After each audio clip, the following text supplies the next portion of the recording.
Assalamualaikum warahmatullahi wabarakatuh. Waalaikumsalam warahmatullahi wabarakatuh. Ya, sebelum mulai, saya tampilkan dulu ini ya.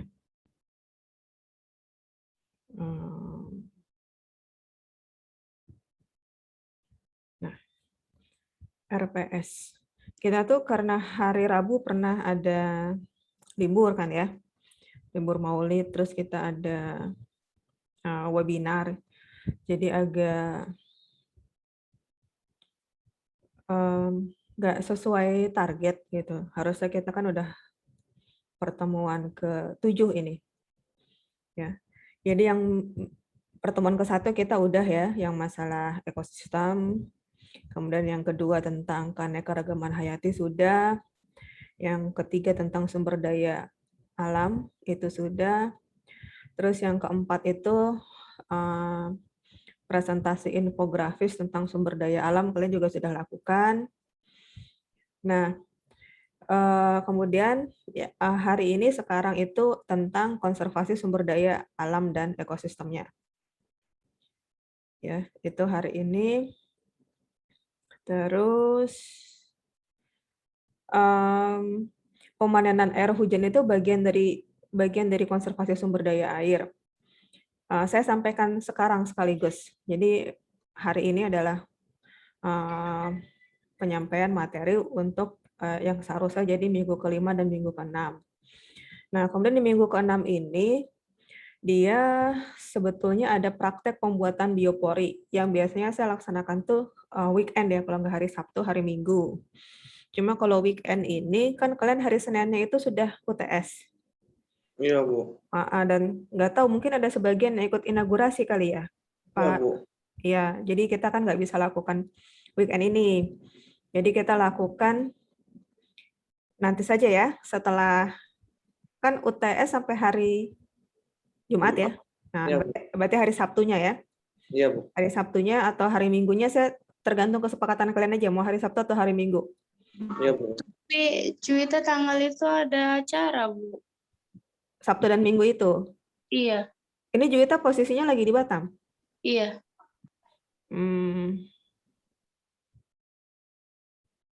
Ya mungkin di minggu depannya lagi ya, nggak bisa kan? Nanti kita lihat waktunya lah ya. Tanggal berapa tuh? Minggu depan, Tanggal 20 ya. ya tanggal 20 atau 21. Bisa, Bu, bisa. Ya, kalau nggak 20, 21.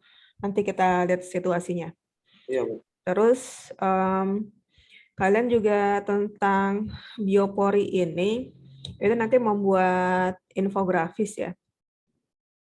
Membuat infografis, tapi itu nanti dikumpulkannya setelah kalian melaksanakan pembuatan biopori saja supaya lebih paham gitu ya. Kalau hari ini kan kita cuma teorinya aja. Nah, kemudian ada satu materi lagi yang harusnya diselesaikan sebelum UTS, yaitu ekotoksikologi. Kalian besok ada kuliah nggak? Hari Kamis itu ada jadwal? Ada, Bu. Ada, Bu. Jam pertama, jam kedua ada? Ada semua. Oh. Kalau gitu, hari Sabtu malam nggak apa ya? Atau Sabtu sore? Atau Jumat malam? Enaknya gimana? Sabtu acara inaugurasi. Oh iya, Jumat tapi jam kedua bisa nggak? Bisa, nggak ada kelas. Jumat kosong. Oke, kalau gitu hari Jumat jam kedua ya. Iya, Bu. Karena jam pertamanya saya takutnya ada kesibukan sampai agak sore, jadi kalau jam pertama takutnya nggak terkejar. Iya, Bu. Di Jumat jam kedua kita materi yang ekotoksikologi ini ya. Jadi hari ini kita materi ini ya tentang konservasi sumber daya alam dan ekosistemnya, kemudian macam-macam kawasan konservasi, lalu tentang kategori keterancaman tumbuhan dan satwa berdasarkan IUCN, juga tentang daftar tumbuhan dan hewan liar yang tidak boleh diperdagangkan menurut CITES gitu ya. Jadi nanti kita setelah materi teori nanti kita coba akses ke website IUCN dan CITES. Lalu Untuk yang ini nanti saya sampaikan peraturan Menteri LH tentang pemanenan air hujan. Ya.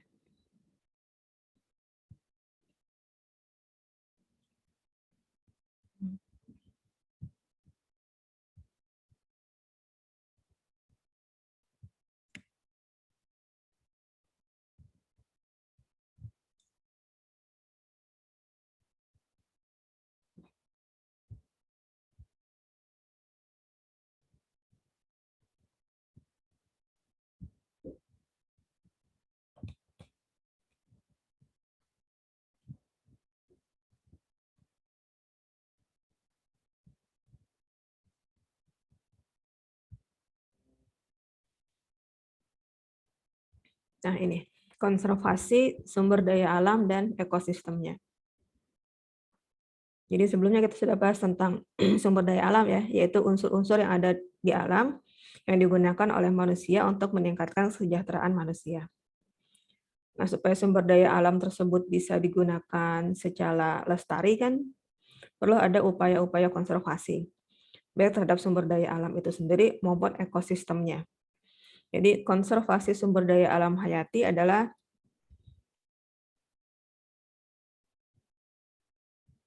pengelolaan sumber daya alam hayati yang pemanfaatannya dilakukan secara bijaksana untuk menjamin kesinambungan persediaannya dengan tetap memelihara dan meningkatkan kualitas keanekaragaman dan nilainya. Ya, kayak sebelumnya saya contohkan kayak industri kertas ya, industri pulp and paper. Mereka juga harus punya hutan tanaman industri yang menyediakan bahan baku kayu untuk industri kertas tersebut. Ya. Nah, kapasitas terpasang pabriknya itu harus disesuaikan dengan produksi kayu di hutan. Jadi nggak boleh lebih besar daripada produksi kayu. Karena kalau lebih besar daripada produksi kayu kan jadinya nanti dimanfaatkan secara berlebih kan kayu tersebut. Gitu. Atau dikhawatirkan mungkin dia mengambil kayu dari tempat yang lain yang nggak legal. Gitu.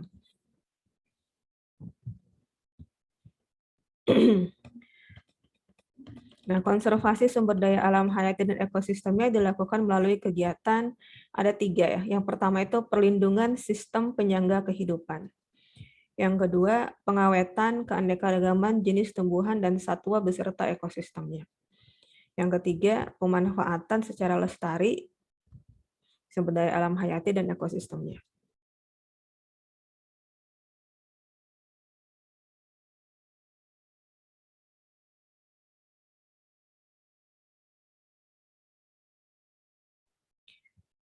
Jadi yang dimaksud dengan sistem penjaga kehidupan adalah suatu proses alami dari berbagai unsur hayati dan non-hayati yang menjamin kelangsungan makhluk hidup ya, menjamin kelangsungan makhluk hidup di ekosistem tersebut.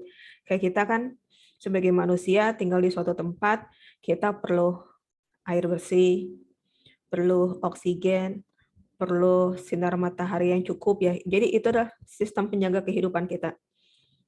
Nah, hewan dan tumbuhan di habitatnya juga dia perlu itu ya.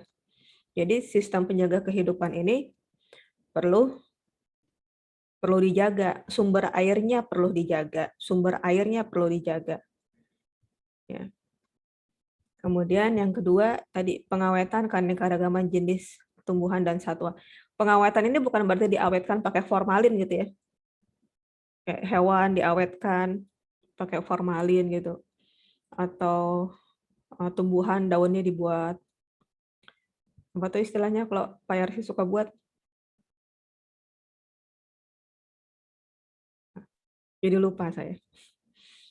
Jadi pengawetan yang dimaksud di sini adalah menjaga agar keanekaragaman jenis tumbuhan dan satwa beserta ekosistemnya itu tidak punah. Dijaga supaya tidak punah itu yang maksudnya dengan pengawetan. Jadi dia selalu dia itu akan tetap terjaga keberadaannya di alam ini. Nah, pengawetan ini bisa dilakukan di dalam habitatnya ataupun di luar habitatnya. Kalau di dalam habitatnya misalnya ya di dalam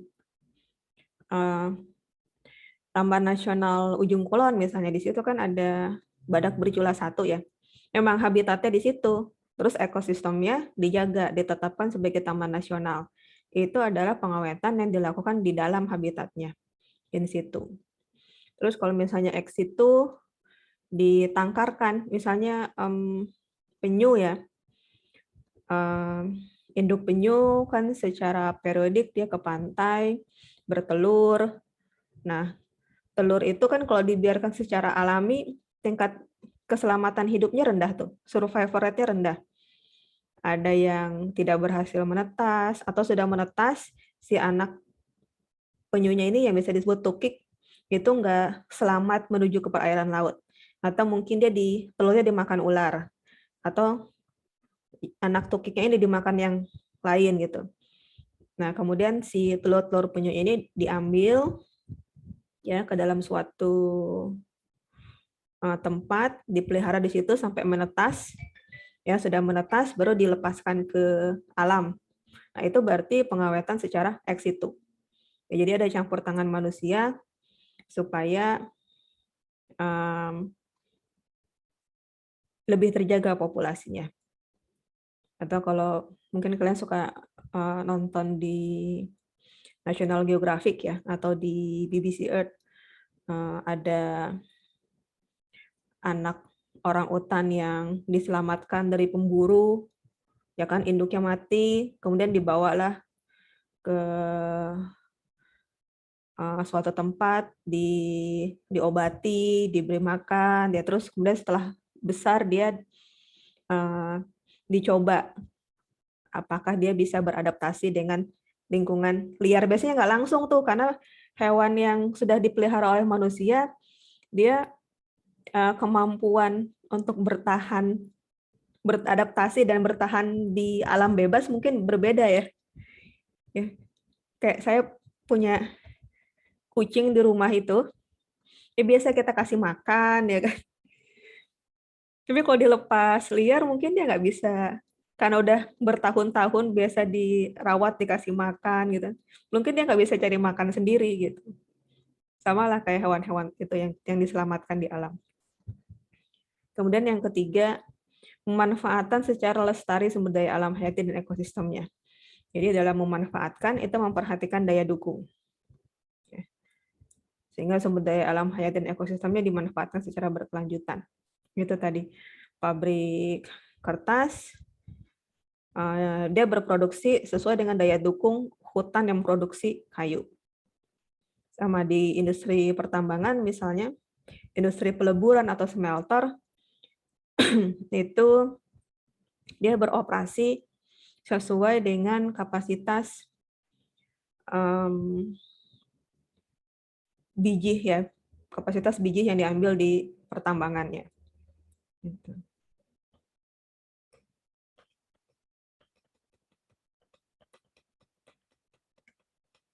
Nah, macam-macam kawasan konservasi.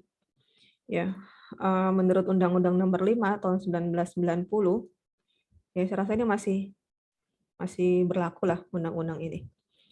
Itu di kawasan konservasi itu dibagi yang menjadi beberapa jenis. Yang pertama adalah kawasan suaka alam. Jadi kawasan suaka alam adalah kawasan dengan ciri khas tertentu, baik di darat maupun di perairan, yang punya fungsi sebagai pengawetan keanekaragaman tumbuhan dan satwa serta ekosistemnya, juga sebagai wilayah sistem penyangga kehidupan. Ya, kayak yang tadi saya share ini, kan ada 3 tadi kan, perlindungan sistem penyangga, pengawetan, dan pemanfaatan. Jadi, si kawasan suaka alam dia punya 2 fungsi itu, pengawetan dan sistem penyangga kehidupan. Kemudian, kawasan suaka alam ini sendiri terdiri dari 2 macam. Ya. Terdiri dari 2 macam, yang pertama cagar alam, yang kedua adalah suaka marga satwa. Jadi kalau cagar alam itu dia ditetapkan karena keadaan alamnya memiliki kekhasan tumbuhan, satwa, dan ekosistem. Sedangkan kalau Swaka Marga Satwa dia punya kekhasan, keanekaragaman, dan keunikan jenis satwa. Gitu. Jadi kalau cagar alam itu dia tumbuhan, satwa, dan ekosistem. Kalau Swaka Marga Satwa dia satwa saja ya, sesuai dengan namanya kan, Swaka Marga Satwa.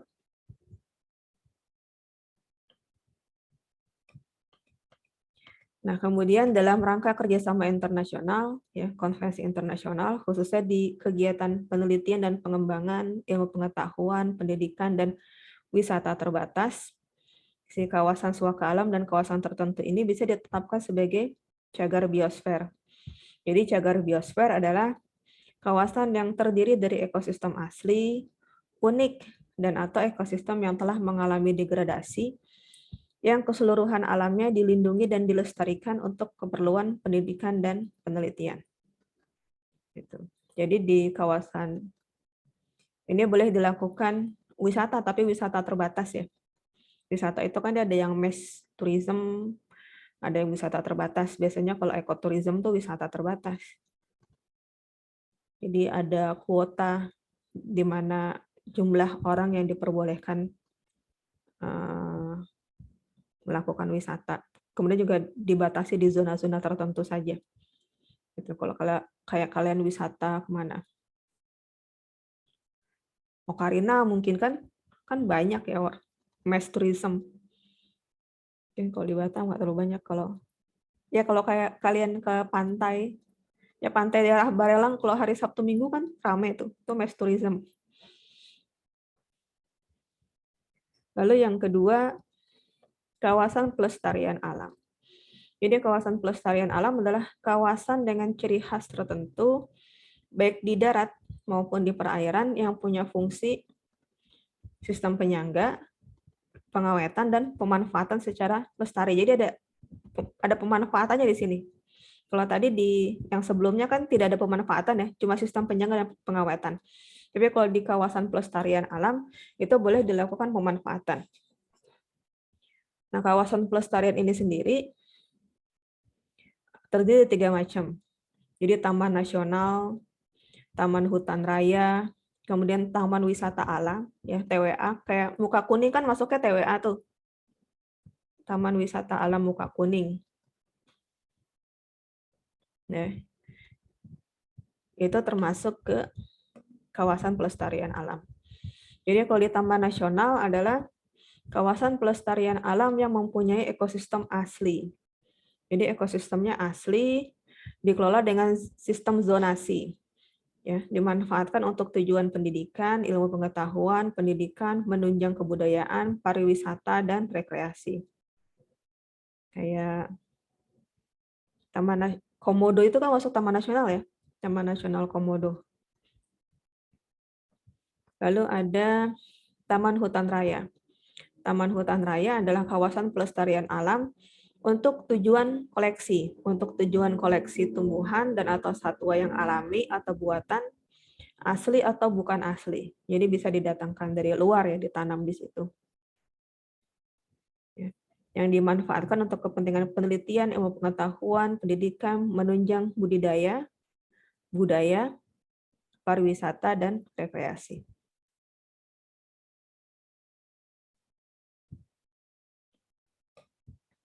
Lalu yang ketiga, taman wisata alam. Ya sesuai dengan namanya kan, wisata. Ya, jadi taman wisata alam itu ditujukan untuk pariwisata dan rekreasi alam. Ya, kalau di TWA itu kan adalah yang main sepeda sampai ke dalam ya.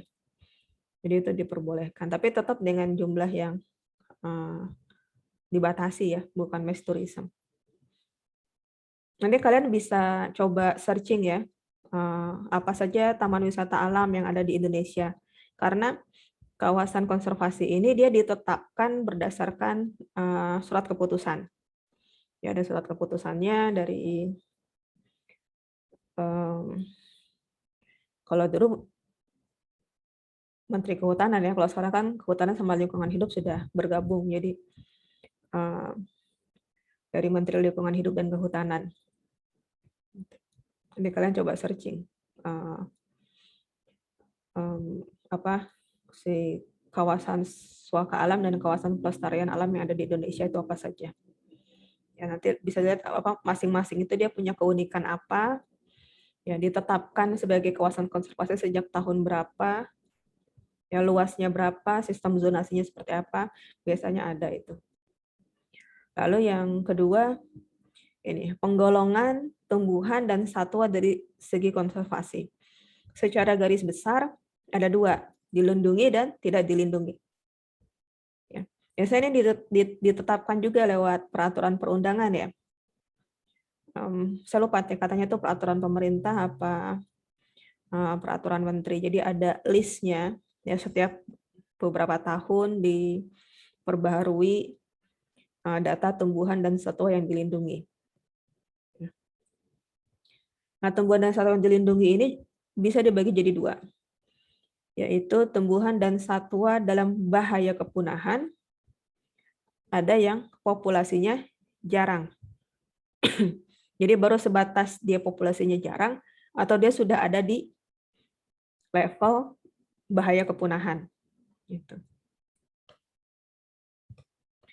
Nah, apa saja yang mendorong kepunahan, ya, faktor-faktor yang bisa mendorong kepunahan tumbuhan dan satwa? Ya, ada 6. Ya, secara garis besar. Yang pertama adalah hilangnya habitat. Ya. Jadi saya ada baca artikel, terus saya share di Facebook tentang gajah ya.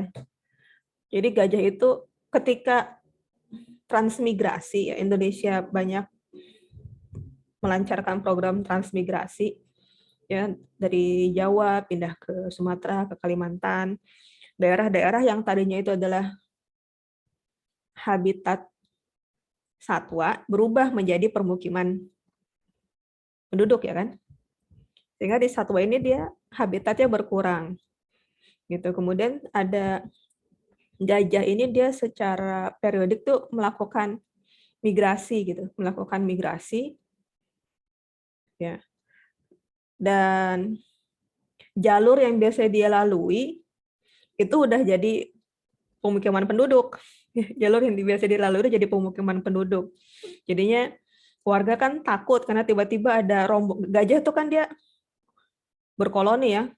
Gajah itu salah satu hewan yang tingkat kekeluarganya itu tinggi.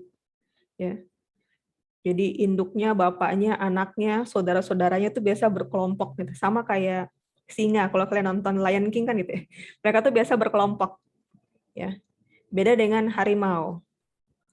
Ya, kalau harimau itu dia soliter. Tapi kalau gajah dia berkelompok. Jadi masyarakat takut karena ada gajah melewat situ. Tadinya minta tolong ke pemerintah supaya dihalau ya, ditembakin lah gajahnya itu. Tapi kemudian sama Pak Emil Salim waktu itu jadi Menteri Lingkungan Hidup minta bantuan ke ABRI ya, dulu kan TNI namanya ABRI, untuk menggiringlah gajah-gajah itu supaya dia bisa lewat jalurnya sampai ke tempat di mana dia biasa bermigrasi. Gitu. Itu bagian dari hilangnya habitat. Nah, termasuk tadi fragmentasi habitat. Jadi mungkin habitatnya itu berkurangnya nggak banyak, tapi dia terpecah-pecah. Ya, terpecah-pecah sehingga si satwa ini terbagi menjadi kelompok-kelompok yang kecil. Terbagi jadi kelompok-kelompok yang kecil. Ya kalau misalnya dia terbagi-bagi kan kekuatannya jadi lebih kurang ya. Kekuatannya jadi lebih rendah. Karena dia terpecah-pecah.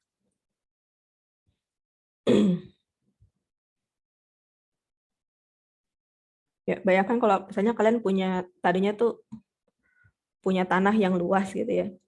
Rumahnya di sini, terus kebun yang luas, ya sawah, kebun gitu. Terus tanah itu dijadikan jalan gitu ya, jalan tol, gitu. Jalan yang dilalui kendaraan cepat ya kan, sehingga yang tadinya kalian itu tinggal jalan dari rumah ke kebun, terus jadi harus melintasi jalan raya. Ya, harus melintasi jalan raya untuk nyampe ke kebun itu. Ya. Yang kedua yang bisa mendorong kepunahan adalah spesies pendatang. Ya, istilahnya itu invasive alien species. Jadi ini bukan alien yang dari luar angkasa ya, cuma spesies yang asing, yang habitatnya itu bukan di situ, tapi dia diintroduksi ke situ dan invasif. Ya, pertumbuhannya sangat perkembangannya sangat cepat sehingga dia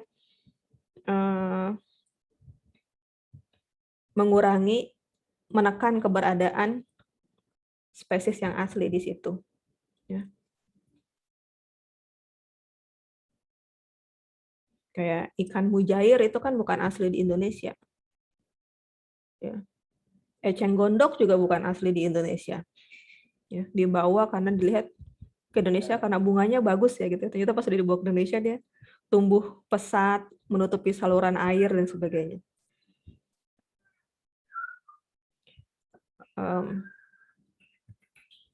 Karena itu juga beberapa tahun yang lalu Presiden Jokowi itu melepaskan burung di kebun raya gitu. Maksudnya untuk niatnya itu untuk memperbanyak spesies burung yang ada di situ lah ya. Tapi kemudian beberapa ahli biologi ya khususnya ahli burung ornitologis berpendapat, nah burung-burung yang dilepaskan ini kan bukan alami spesies yang hidup di situ gitu. Sehingga dengan dilepaskannya di situ malah justru berpotensi mengganggu keberadaan burung-burung yang sudah tinggal di situ. Nah, yang ketiga, eksploitasi berlebih, kemudian pencemaran, perubahan iklim, dan monokulturisasi. Sekarang sedang ada konferensi ya tentang perubahan iklim. Ya kan? Untuk menekan laju pemanasan global di bawah 1,5 derajat. Ya, karena itu sekarang banyak mulai marak ya kan, mobil listrik, motor listrik, terus informasinya pembangkit listrik ya, power plant, PLTU itu kan saat ini bahan untuk menghasilkan uapnya itu kan menggunakan batu bara. Ya, itu juga informasi coba dikurangin, jadi ada banyak power plant yang rencananya pensiun dini digantikan dengan bahan bakar yang lebih ramah lingkungan. Dan sekarang pembangkit listrik tenaga surya juga untuk sangat marak ya, bahkan di skala rumah pun itu sudah banyak dan sekarang bisa didapat dengan harga yang lebih terjangkau.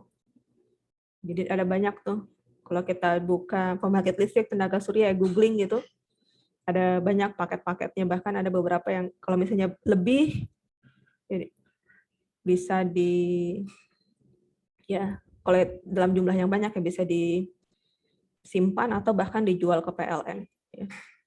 Kayak di Batam ini juga sudah mulai banyak ya investasi yang mau naruh power plant di Duriangkang. Karena Duriangkang kan luas tuh, mau simpan power plant di situ, atau di perairan laut kita yang arus dan gelombangnya nggak terlalu tinggi, jadi aman nyimpen si panel surya itu. Ya, supaya kemudian listrik itu, ya banyak investornya juga orang Singapura, jadi listrik itu juga untuk diekspor ke Singapura ya. Karena Singapura kan paling banyak sekarang sumber listriknya itu dari gas. Gasnya antara lain dari Batam, kan ada, maksudnya lewat jalur Batam ya. Di Batam kan ada jalur gas negara tuh di Tembesi. Ya. Jadi kalau kita stop ya lumayan mengganggu ketersediaan listrik di Singapura gitu. Kemudian monokulturisasi, ya hutan gitu ya, hanya ditanamin sawit saja, hanya ditanamin karet saja kan. Dengan demikian hewan-hewan yang bisa tinggal di sana juga semakin sedikit ya, yang tadinya beragam jadi sedikit. Nah, spesies yang rentan terhadap kepunahan adalah spesies yang memiliki sebaran geografis yang sempit.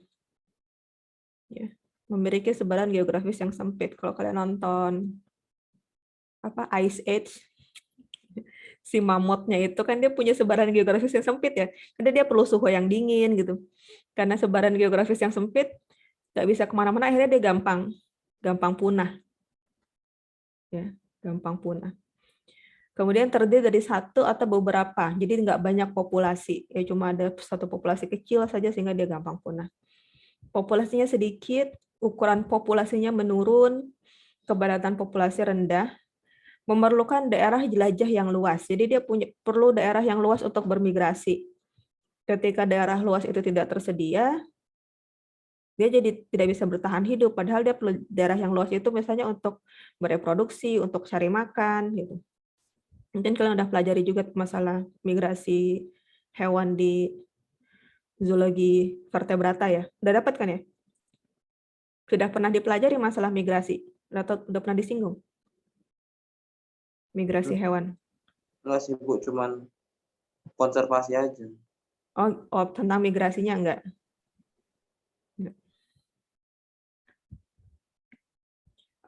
Kayak ikan ya. Ikan salmon itu dia bermigrasi. Iya Bu, ikan salmon. Ya, ikan salmon itu kan bermigrasi. Dia di laut ya. Ketika dia mau memijah, mau bertelur, dia pergi ke hulu sungai. Nah, kalau misalnya di sungai itu kemudian dibendung, kan dia jadi terhalangi tuh. Nggak bisa naik ke hulu sungai karena sungainya dibendung. Ya, karena itu bendungan itu dibikin dia ada strukturnya, itu ada tangganya, sehingga si ikan salmon itu bisa lompat-lompat nyampe ke hulu sungai. Gitu. Jadi kalau pembangunan bendungan yang memperhatikan kelestarian lingkungan seperti itu. Ya, jadi dibuat jalurnya. Lalu ini hewan yang berukuran tubuh besar itu lebih rentan terhadap kepunahannya, karena itulah dinosaurus nggak ada lagi sekarang ya. Kemampuan menyebar yang lemah, bermigrasi musiman ya. Yang migrasi musiman dia tergantung pada 2 atau lebih habitat yang berlainan. Memiliki variasi genetik yang rendah. Jadi yang variasi genetiknya rendah juga lebih gampang kena penyakit sehingga kemudian punah. Ya, sama halnya dengan manusia ya. Saya kayaknya pernah bahas juga ketika biologi umum, kalian sama saya kayaknya biologi umumnya ya.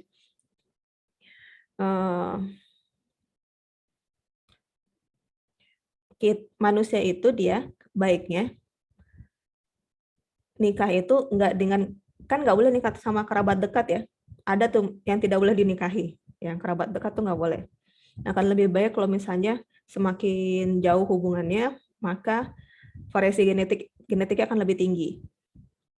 Ya, beda suku atau bahkan beda ras gitu ya, variasi genetiknya akan lebih tinggi sehingga lebih kuat gitu. Tubuhnya jadi lebih kuat.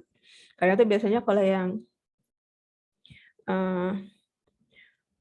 dalam beberapa generasi tuh nikahnya sama saudara terus, kan ada banyak tuh di kerajaan Eropa zaman dulu ya, supaya kemudian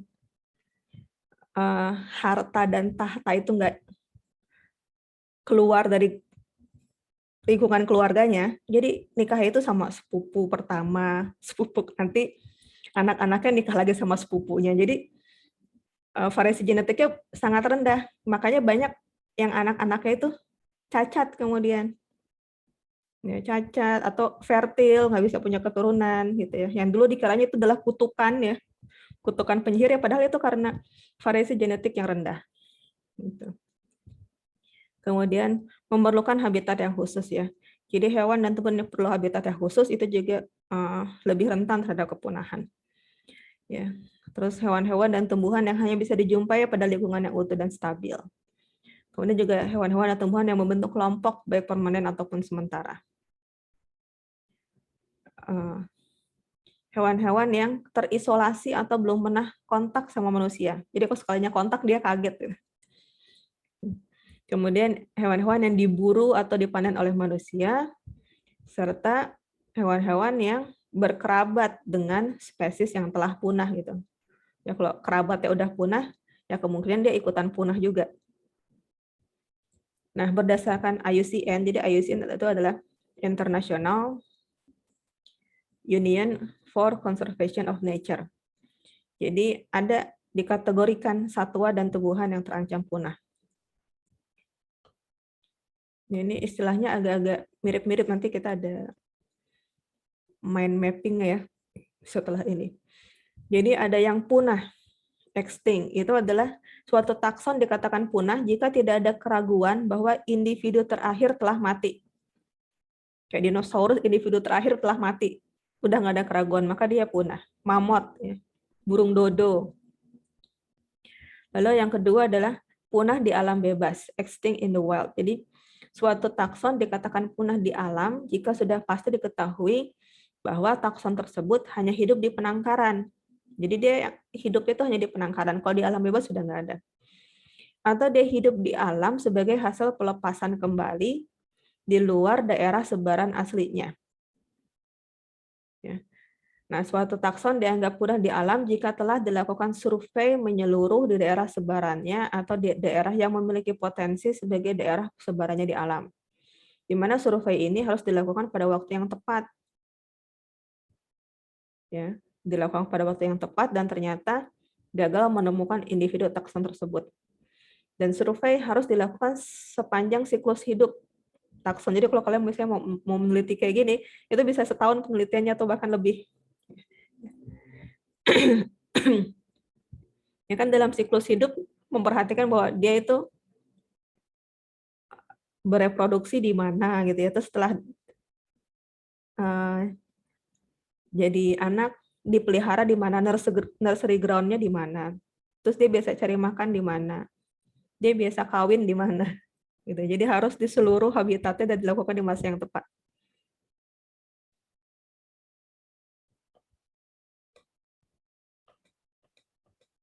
Kayak mancing kan ya Juwita, kalau mancing tidak dilakukan kan ada musim-musimnya ya, kapan ditemukan udang, kapan bisa ditemukan sotong gitu ya. Kalau tidak dilakukan di masa yang tepat ya nggak dapat gitu. Nggak kepancing. Gitu. Nah, yang ketiga krisis ya, atau critically endangered. Ya. Ini adalah yang menghadapi resiko kepunahan sangat tinggi di alam. Kemudian yang keempat adalah genting atau endangered. Dia tidak termasuk dalam kategori kritis, tapi dia menghadapi resiko kepunahan tinggi di alam dalam waktu yang dekat. Kemudian yang kelima itu ada rentan, vulnerable. Dia nggak masuk ke kategori kritis atau genting, tapi menghadapi resiko kepunahan tinggi di alam. Lalu yang keenam adalah keberadaannya tergantung aksi konservasinya, ya jadi conservation dependent. Jadi suatu takson harus merupakan fokus dari program konservasi jenis atau habitat yang secara langsung mempengaruhi takson tersebut. Lalu ada resiko rendah, low risk. Jadi dikatakan resiko rendah jika telah dievaluasi, dia tidak layak dikategorikan kritis, genting, rentang, CD, atau DD. Ya, DD itu data defisien, kurang data. Jadi dikatakan kekurangan data jika informasi yang diperlukan, baik bersifat langsung maupun tidak langsung, untuk menelaah resiko kepunahan berdasarkan distribusi dan status tidak memadai. Jadi datanya tidak memadai.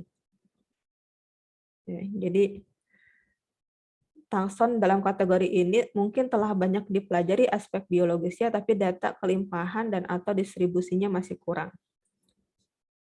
Jadi kalau misalnya ada cukup banyak lah ya kakak kelas kalian yang melakukan penelitian seperti ini, kayak yang baru lulus ini kan yang penelitian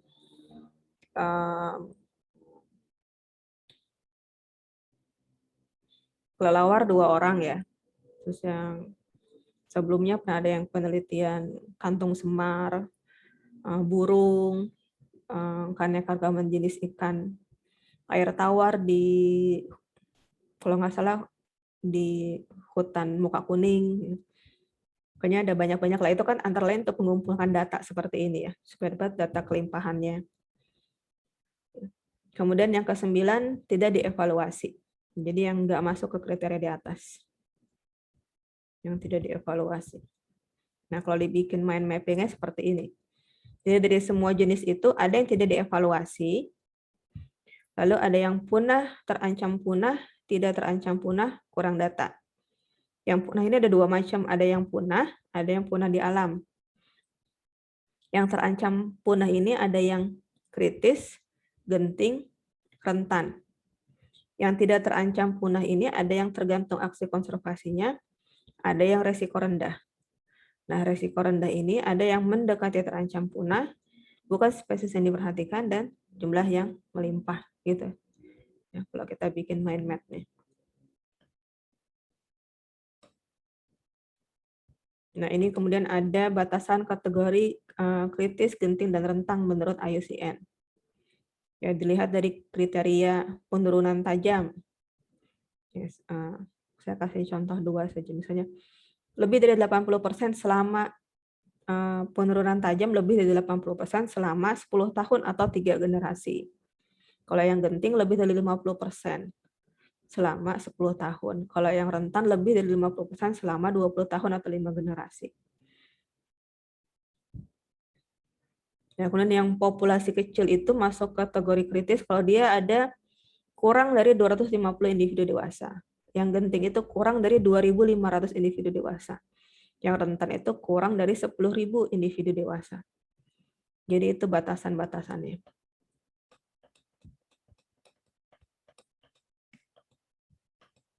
Nah, karena keterancamannya, spesies tumbuhan dan satwa liar terancam punah itu diatur perdagangannya. Jadi dalam CITES itu Convention on International Trade in Endangered Species of Wild Flora and Fauna. Ya. Jadi atau Konvensi Perdagangan Internasional Spesies Tumbuhan dan Satwa Liar Terancam Punah. Jadi ada 3 kelompok. Ada di daftar lampirannya itu ada 3. Kalau di appendix yang masuk ke appendix 1 atau lampiran 1 itu yang tidak boleh diperdagangkan. Kalau yang masuk ke appendix 2 itu yang masih dapat diperdagangkan berdasarkan kuota. Jadi ada jumlah tertentu yang diperbolehkan. Kalau yang masuk ke appendix 3 itu adalah tumbuhan dan satwa liar yang dilindungi di negara tertentu yang perdagangannya harus disertai dengan izin ekspor dan sertifikat asal-usul dari negara anggota yang telah mendaftarkan spesies tersebut. Karena itu di bandar udara, apakah di pelabuhan itu ada yang namanya karantina ya. Bukan cuma karantina kesehatan. Kalau karantina kesehatan di bawah kantor kesehatan pelabuhan. Ada juga karantina pertanian. Ya, isinya orang pertanian, orang perikanan untuk mengecek tumbuhan dan satwa yang dibawa naik pesawat itu apakah dia termasuk yang dalam daftar appendix ini atau bukan. Gitu.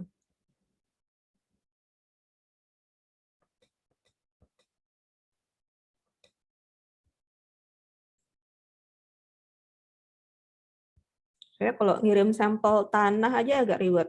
Yang ngirim sampel tanah itu lewat yang biasa gitu, JNT, JNI kadang nggak bisa, harus ke kargo langsung di bandara, ya ada data-data yang harus dicatat. Kalau itu hanya sampel tanah gitu ya.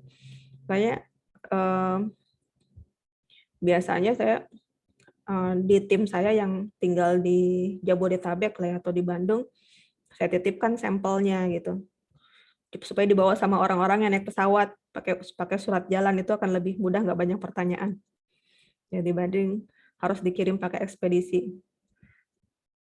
Ya, kalau misalnya pekerjaan yang penting dan sampelnya agak banyak, saya lebih mending ngebayarin orang naik pesawat daripada kemudian itu sampel itu bermasalah gitu, nanti hilang atau rusak ya. Padahal untuk ngambil sampelnya pun perlu usaha gitu.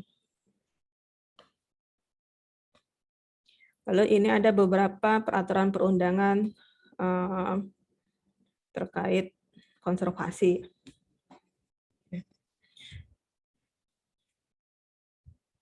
Nah, saya Ini saya stop dulu ya.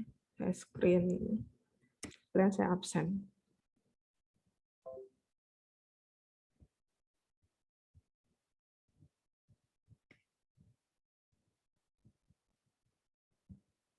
Ini saya screen.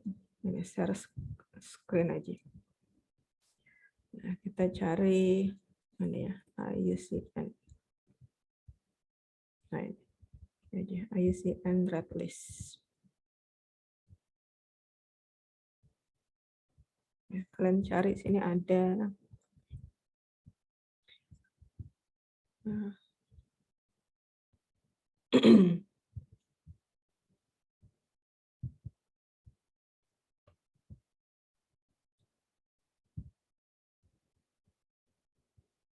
Nah, ini untuk yang.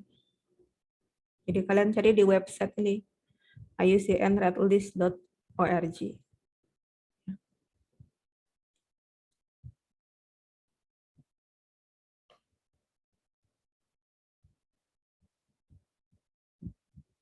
Nah, ini untuk setiap kelompok ya di cephalopoda dia ada.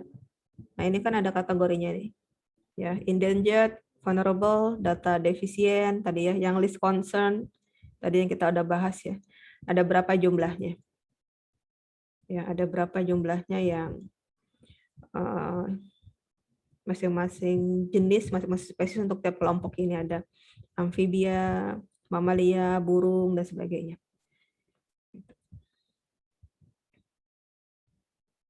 Jadi ini berapa jumlah spesies yang diteliti, kemudian ini jumlah, jadi dari tahun ke tahun jumlah yang terancam punahnya semakin banyak.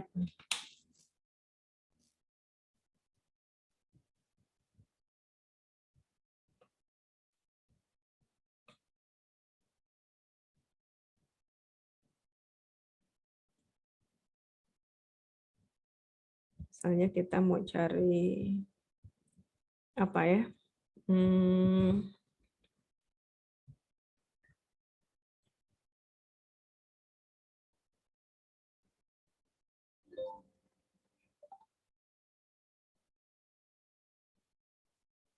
Misalnya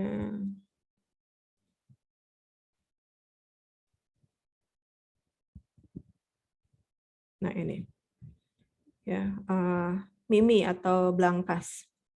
Nih. Ya, jadi mimi atau belangkas nih yang kalian suka lihat kan ya. Jadi tree spine horseshoe crab ya, Tachypleus tridentatus itu kategorinya ini ya. Kategorinya endangered. Gitu, ini mulai dari not evaluated, ya ini kan sampai ke sini makin menuju kepunahan ya, sampai terakhirnya kemudian punah. Not evaluated, data vision nasi mimi ini dia masuk ke endangered. Ya. Tapi kalau misalnya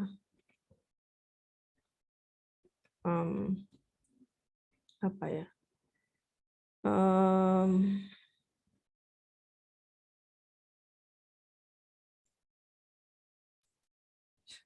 Strombus ya. Ada nggak strombus? Nah ini.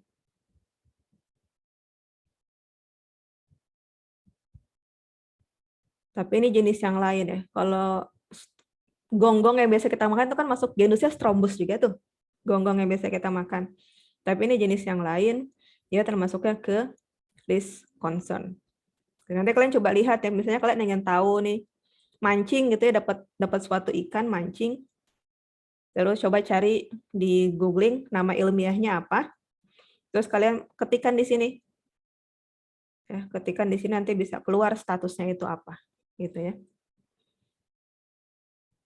Nah, terus untuk yang CITES, saya tutup.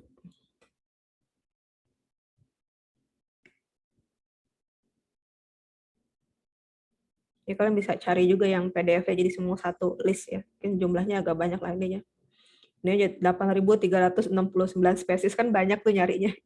Ya kalau misalnya mau cari tertentu terkait aja di search saja jumlahnya. Citus.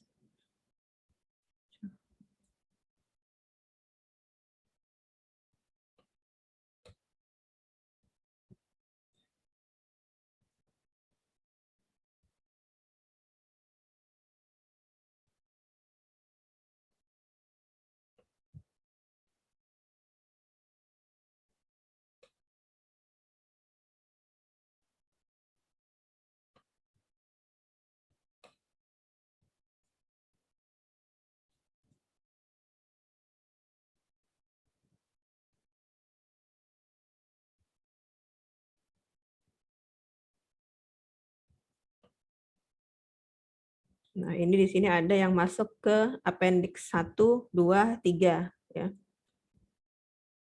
Nanti kalian bisa download terus cari ya, misalnya ini kelompok ini ya, antelope, cattle, goat, sheep ya, yang ada ya. Termasuk dia daerahnya ada di mana. Yang masuk di misalnya nih antelope cervicapra dia ada di Nepal dan Pakistan, itu masuk ke dalam appendix 3. Kita coba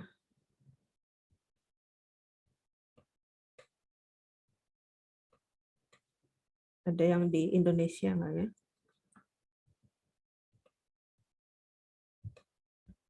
Nah ini yang Crocodylus porosus, tapi kok cuma satu ya? Ya. Nanti kalian coba cari aja ya. Ini ada 76 halaman. Nah, itu nanti kalian bisa cari-cari di websitenya IUCN dengan Citus. Nah, terakhir kita masuk ke yang berikutnya.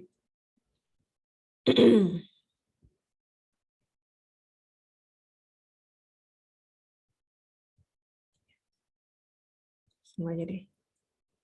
Supaya gampang pindah-pindahnya. Nah, ini ya. Ada Peraturan Menteri Negara Lingkungan Hidup Nomor 12 Tahun 2009 tentang pemanfaatan air hujan. Jadi pemanfaatan air hujan itu ada peraturan menterinya sendiri. Dan ini masih berlaku sih, saya cek. Belum ada pencabutan sejak terbitnya PP yang baru ya. PP 22 tahun 2021. Jadi pemanfaatan air hujan adalah serangkaian kegiatan mengumpulkan, menggunakan, dan atau meresapkan air hujan ke dalam tanah. Dia bisa berupa sumber resapan, kolam pengumpul air tanah, lubang resapan bioporit. Nanti kita praktek buat ini ya, lubang resapan bioporit. Ya. Nah, kemudian yang lebih jelas seperti apa bentuknya itu ada di ini, di lampirannya.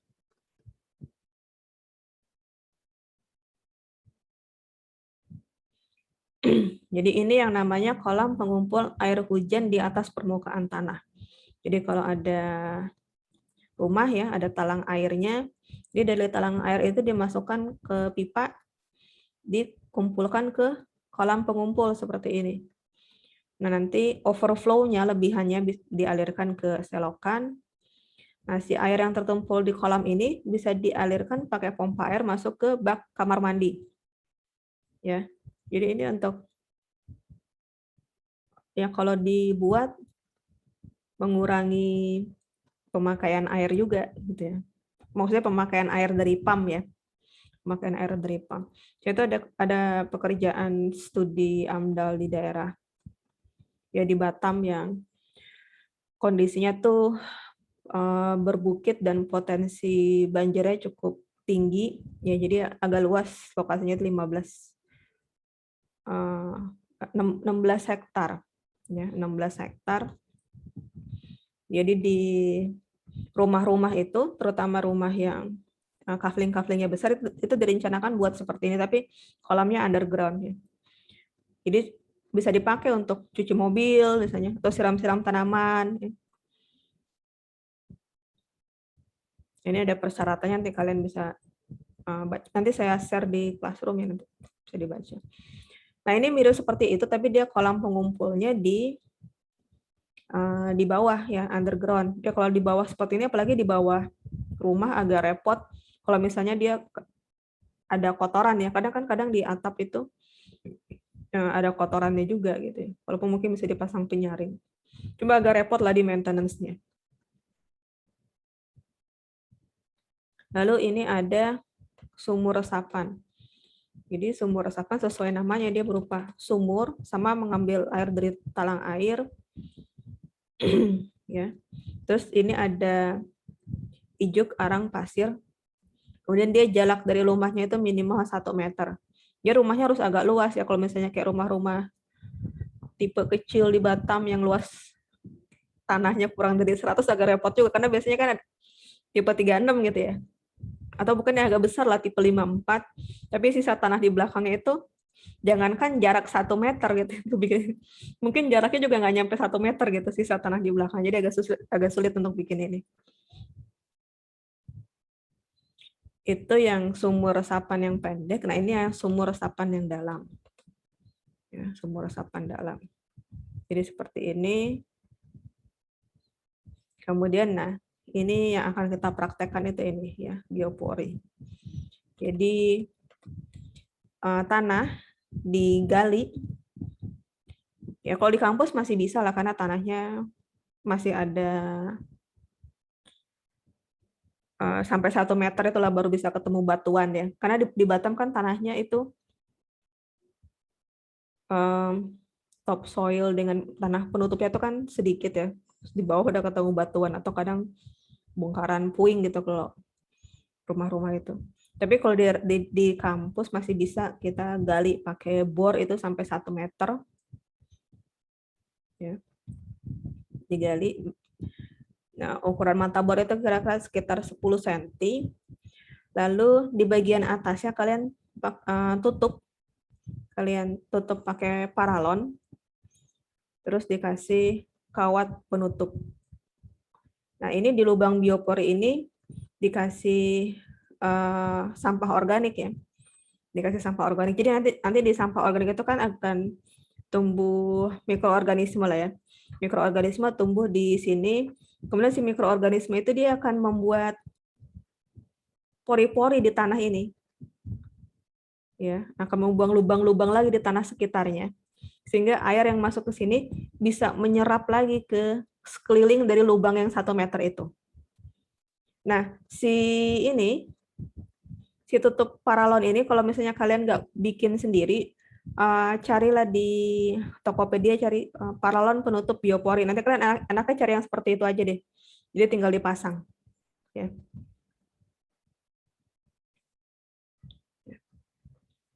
Nah, ini jumlahnya.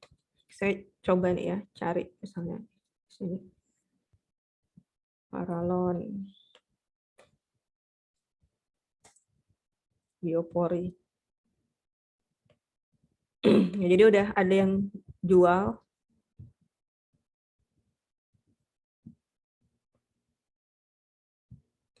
Nah, nanti kalian beli aja ya, beli ini. Iya, Bu. Nah, ini kan kalian kalau supaya nanti lihatlah 1 kilo itu bisa berapa biar sekalian aja, karena harganya kan nggak terlalu mahal ya, 27.000 mungkin. Kalau 1 kilo dia bisa beli 3, beli aja 3 gitu supaya ongkirnya sekalian ya kan. Nah, enaknya dipesan dari sekarang ya, karena nanti ada waktu proses pengiriman gitu. Jadi nanti ketika kita praktek di tanggal 20 atau 21 barangnya udah ada ya, tinggal kita pasang.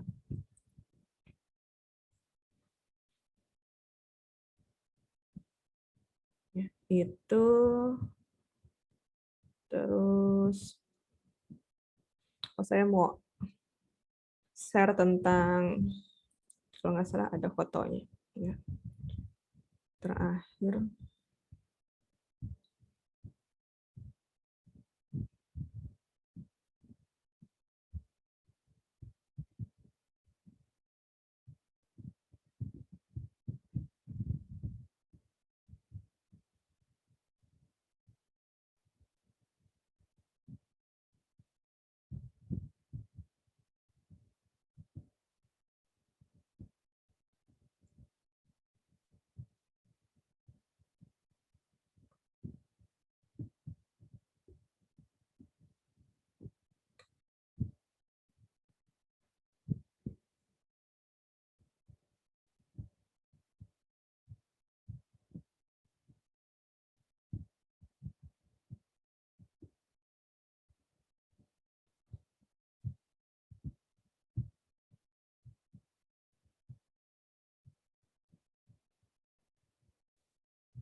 Nah, ini salah satu yang memanfaatkan air hujan ini ya. Jadi ini tuh di Pasar Penuin. Ya, Pasar Penuin itu kan dia ada pasar, samping ada hotel ya, ada ruko-ruko. Jadi ini dari atap pasarnya ini, itu dia ada paralon. Jadi air hujan di atapnya itu ditampung, antrean dipakai untuk nyuci lantai pasar. Kalau lantai pasar kan kotor tuh ya, sisa bersihin ikan segala macam, daging ya. Jadi supaya untuk menghemat pemakaian air dari spam juga ya, dari spam Batam, jadi dimanfaatkanlah air hujan ini untuk cuci-cuci yang seperti itu.